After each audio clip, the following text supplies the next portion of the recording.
coming this afternoon. I know there's a lot of other extremely insightful and valuable presentations. One on the effects of nuclear weapons, the devastating humanitarian effects. Today's session here is going to focus on scientific and technical facts, empirical facts.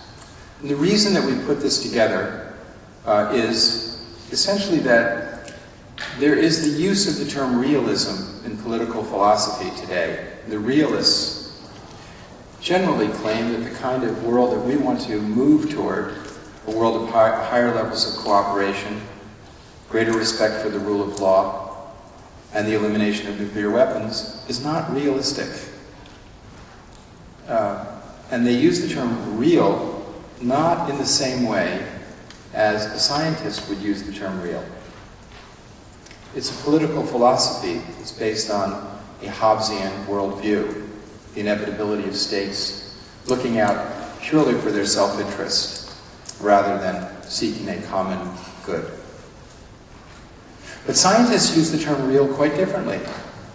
They use the term real to refer to empirical evidence, that which is actually existing, that which can actually be proved. And I want to pose the proposition that the empirical evidence for the viability of progress toward a nuclear weapons-free world is empirically realistic. And you will see today in this presentation that there are international institutions that have been created which have the factual foundation to lay out the argument that we can move toward a nuclear weapons-free world.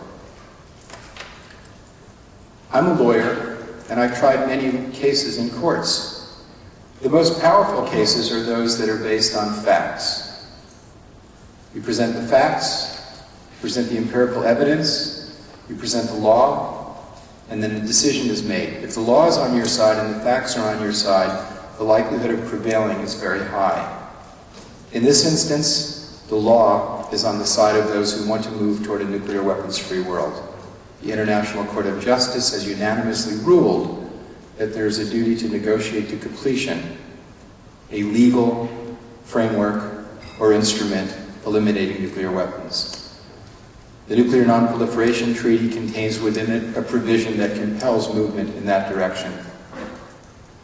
The facts are that nuclear weapons can be eliminated. And so today we will be, hopefully, giving you some of the material, empirical material, that will help you as advocates make the case more effectively. I'm